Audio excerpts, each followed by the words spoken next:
Hey guys, welcome back to the next video, and in this video I will give you a quick exercise, and the exercise is pretty simple.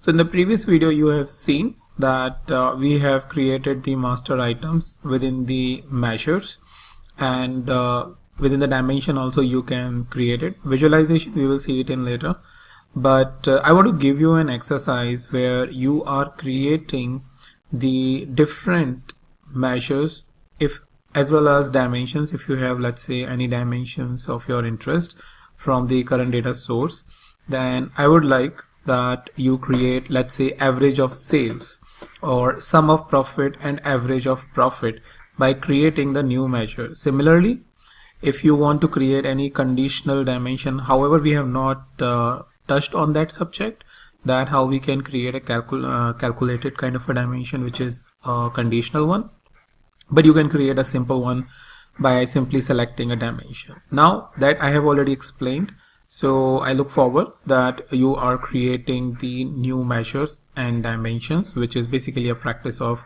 how to create a master item.